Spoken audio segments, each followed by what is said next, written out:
नमस्कार दोस्तों, स्वागत है बोर्ड यात्रा एजुकेशन में। आप लोग का क्लास 10th में है और 2026 में एग्ज़ाम देने वाले हैं। तो आप लोगों के लिए मैं लेकर आया हूँ हिंदी का चैप्टर 6 जो है बहादुर, ठीक ना। इसका हम लोग ऑब्जेक्टिव क्वेश्चन करेंगे। अगर आप लोग वीडियो के अंत तक बने रहते हैं तो आप लोगों को काफ़ी आसानी से ऑब्जेक्टिव क्वेश्चन याद हो जाएंगे, क्योंकि बहादुर जो कहानी है काफ़ी शानदार कहानी है, काफ़ी मज़ेदार कहानी है। आप लोग ये कहानी ज़रूर एक बार पढ़िएगा, ठीक ना। तो आप लोगों को काफ़ी आसान लगेगा पढ़ने में। अगर पढ़ने के बाद ऑब्जेक्टिव क्वेश्चन करते हैं तो काफ़ी शानदार होगा। अभी वीडियो देख लीजिए, उसके बाद पढ़िएगा कहानी, ठीक ना। तो काफ़ी आसान कहानी है, काफ़ी मज़ेदार कहानी है, ठीक ना। इससे आपको कुछ सीखने को मिलेगा। उससे पहले वीडियो को शुरू करते हैं बिना देरी के। अगर आप लोग चैनल पर नए जुड़े हैं तो चैनल को सब्सक्राइब जरूर कीजिएगा। तो पहला क्वेश्चन है, 9 2 11 होना मुहावरे का अर्थ होता है। 9 2 11 होने का मुहावरे का अर्थ क्या है? ये सोच रहे होंगे कि आप लोग व्याकरण का सवाल है। ये व्याकरण का नहीं है। इस कहानी में 9 2 11 का मुहावरे का अर्थ माना गया है, बतलाया गया है, ठीक ना। तो आपको बताना है। तो 9 2 11 होना मुहावरे का अर्थ है, तो भाग जाना आप सभी को पता है। ऑप्शन नंबर बी यहाँ बिल्कुल सही आंसर हो जाएगा।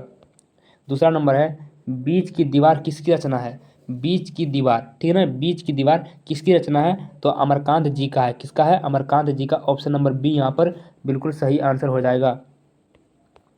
तीसरा नंबर है, अमरकांत को किस कहानी लेखन के लिए पुरस्कृत किया गया?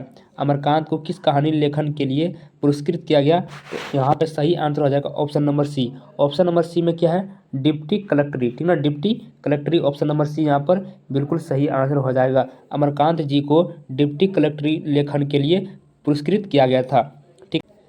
4 नंबर है, मौत का नगर किस लेखक की कहानी संग्रह है? मौत का नगर किस लेखक की कहानी संग्रह है? तो यहाँ अमरकांत जी का है। किसका है? अमरकांत जी का। और बहादुर कहानी भी अमरकांत जी ने लिखा है, तो आप लोग को याद रखना है। मौत का नगर किसने लिखा है? अमरकांत जी ने। ऑप्शन नंबर डी यहाँ बिल्कुल सही आंसर हो जाएगा, ठीक ना। 5 नंबर है, बहादुर शीर्षक कहानी के कहानीकारक कौन है? अभी मैंने बताया, तुरंत बताया 4 नंबर में। बहादुर शीर्षक कहानी के कहानीकारक कौन है? तो अमरकांत जी है। ऑप्शन नंबर ए यहाँ बिल्कुल सही आंसर हो जाएगा, ठीक ना। आप लोगों से निवेदन है, ये कहानी बुक से ज़रूर पढ़िएगा। बहादुर जो है बुक से ज़रूर पढ़िएगा, आपको काफ़ी अच्छा लगेगा।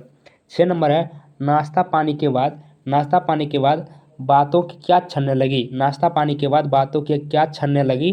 तो जलेबी छनने लगी। क्या छनने लगी? जलेबी छनने लगी। ऑप्शन नंबर यहाँ पर सी बिल्कुल सही आंसर हो जाएगा, ठीक ना। इनमें से सभी मत मार दीजिएगा। जलेबी छनने लगी नाश्ते के बाद, ठीक ना।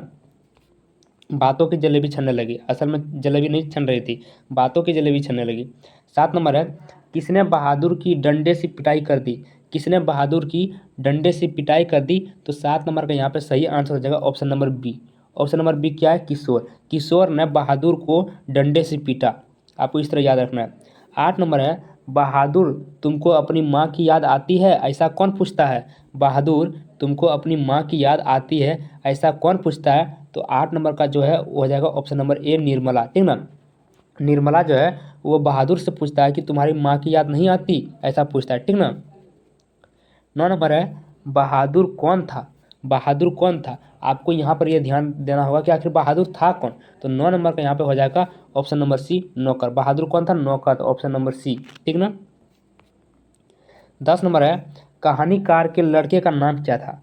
कहानीकारक के लड़के का नाम क्या था, यानी कि अमरकांत जी के लड़के का नाम क्या था? तो 10 नंबर का हो जाएगा ऑप्शन नंबर डी, ठीक ना, किशोर। अमरकांत जी के लड़के का नाम क्या था? किशोर। Option number D. और इस तरह भी पूछा जा सकता है कि कहानीकारक के लड़के का नाम क्या था? तो किशोर था, ठीक ना।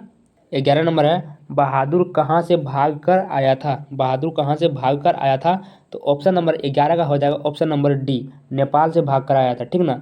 बहादुर का घर जो था वो नेपाल में था, वो नेपाल से भाग कर आया था भारत, ठीक ना। तो बहादुर कहाँ से भाग कर आया था? नेपाल से भाग कर आया था। ऑप्शन नंबर डी यहाँ बिल्कुल सही आंसर हो जाएगा। 12 नंबर है, निर्मला कौन थी? निर्मला कौन थी? निर्मला जो पूछती है कि तुम्हारी माँ की याद नहीं आती, तो निर्मला थी कौन? तो निर्मला जो है वो हो जाएगा कहानीकारक की पत्नी, यानी कि अमरकांत जी की पत्नी थी। ऑप्शन नंबर सी यहाँ बिल्कुल सही आंसर हो जाएगा, ठीक ना। आप लोगों को याद रखना है।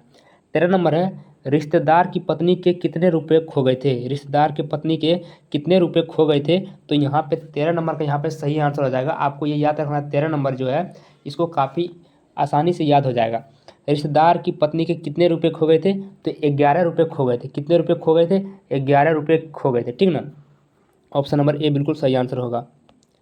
14 नंबर है बहादुर अपने घर से क्यों भाग गया था। बहादुर अपने घर से क्यों भाग गया था, तो 14 नंबर का होगा माँ की मार के कारण। ठीक ना, माँ की मार के कारण, माँ ने उसको पीटा था कुछ कारण से, आप लोग कहानी पढ़िएगा जरूर। माँ की मार के कारण बहादुर जो था वह घर छोड़कर भाग गया था। ठीक ना। 15 नंबर है अमरकांत जी ने स्वाधीनता संग्राम में कब भाग लिया। अमरकांत जी ने स्वाधीनता संग्राम कब भाग लिया, तो 15 नंबर का हो जाएगा ऑप्शन नंबर सी। क्या आ जाएगा, ऑप्शन नंबर सी जो है 1942 ईस्वी। अमरकांत जी ने 1942 ईस्वी में स्वाधीनता संग्राम में भाग लिया था। ठीक ना। 16 नंबर है रुपए खोने का प्रपंच किसने रचा था। रुपए खोने का प्रपंच किसने रचा था, तो जो है वो कहानीकार के रिश्तेदार ने खोए थे। जो अमरकांत जी का रिश्तेदार आए थे उसने ही बहादुर पर इल्ज़ाम लगाया था 11 रुपये चोरी का। ठीक ना, ऑप्शन नंबर सी।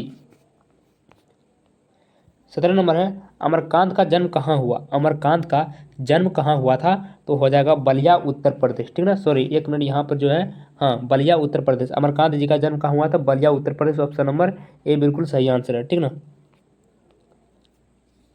18 नंबर है बहादुर कहानी के लेखक अमरकांत का जन्म कब हुआ।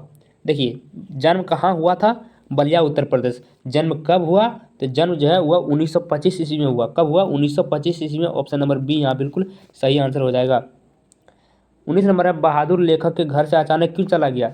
बहादुर जो है वो लेखक के घर से अचानक चला गया। ठीक है ना, लेकिन क्यों चला गया, तो वह स्वयं के प्रति लेखक तथा उसके घर वालों के व्यवहार में आए परिवर्तन के कारण। ठीक है ना, अगर आप लोग ये कहानी पढ़ेंगे तो उसमें पता चलेगा कि जो लेखक के घर वाले थे उसमें कुछ अलग लक्षण आ गए थे। मतलब वह रिश्तेदार के कारण इस पर इल्ज़ाम लगाए गए थे और कुछ ना कुछ कारण इसको परिवर्तन हो गया था उसके व्यवहार में, तो बहादुर ने घर छोड़ के चल दिया। 20 नंबर है जहाँ प्रतिष्ठा नहीं वहाँ क्या रहना, यह बात किसके मन में उत्पन्न हुई। जहाँ प्रतिष्ठा नहीं वहाँ क्या रहना, यह बात किसके मन में उत्पन्न हुई, तो 20 नंबर का यहाँ पे सही आंसर आ जाएगा ऑप्शन नंबर सी जो है बहादुर। ठीक ना, बहादुर के मन में ये बात उत्पन्न हुई थी, इसलिए घर छोड़ के चला गया। 21 नंबर है निर्मला आंखों पर क्या रख कर रोने लगी। निर्मला जो है वो आंखों पर क्या रख कर रोने लगी, इसका मैं पहले ऑप्शन पढ़ूंगा, आपको काफ़ी अच्छा लगेगा। ऑप्शन ए है रुमाल, ऑप्शन नंबर बी है हाथ, ऑप्शन नंबर सी है आंचल, ऑप्शन नंबर डी है कुछ नहीं। निर्मला आंखों पर क्या रख कर रोने लगी, तो 21 नंबर का हो जाएगा ऑप्शन नंबर सी आंचल। ठीक ना, आंचल। 22 नंबर है बहादुर का पूरा नाम क्या था। बहादुर का पूरा नाम क्या था, तो बहादुर का जो पूरा नाम था वह था दिल बहादुर। क्या था, दिल बहादुर। ऑप्शन नंबर बी यहाँ बिल्कुल सही आंसर हो जाएगा। बहादुर का पूरा नाम क्या था, दिल बहादुर था। 23 नंबर है जिंदगी और जोक किसकी कहानी है। जिंदगी और जोक किसकी कहानी है, तो यहाँ पे आप लोग देख के बता सकते हैं कि जिंदगी और जोक जो है वह अमरकांत जी की कहानी है। किसकी कहानी है, अमरकांत जी की। ऑप्शन नंबर डी यहाँ पर बिल्कुल सही आंसर होगा। 24 नंबर है इन्हें किस पुस्तक से पुरस्कृत किया गया था। इन्हें किस पुस्तक से पुरस्कृत किया गया था, यानी यहाँ पर पूछ रहा है कि अमरकांत जी को किस पुस्तक से पुरस्कृत किया गया था। क्वेश्चन पूरा नहीं है, ठीक ना। तो यहाँ पे अमरकांत जी को जो है वह साहित्य अकादमी पुरस्कार के, ठीक ना, साहित्य अकादमी पुरस्कार इससे पुरस्कृत किया गया था अमरकांत जी को। ऑप्शन नंबर बी यहाँ पर बिल्कुल सही आंसर होगा। लास्ट क्वेश्चन है, इसको आपको देख लेना है और चैनल को सब्सक्राइब कर लेना है, ठीक ना। 25 नंबर है लेखक के घर में किसकी नितांत आवश्यकता थी। लेखक के घर में किसकी नितांत आवश्यकता थी, यानी अत्यंत आवश्यकता थी, तो नौकर की आवश्यकता थी। किसकी आवश्यकता थी, नौकर की आवश्यकता थी। ऑप्शन नंबर ए यहाँ पर बिल्कुल सही आंसर हो जाएगा।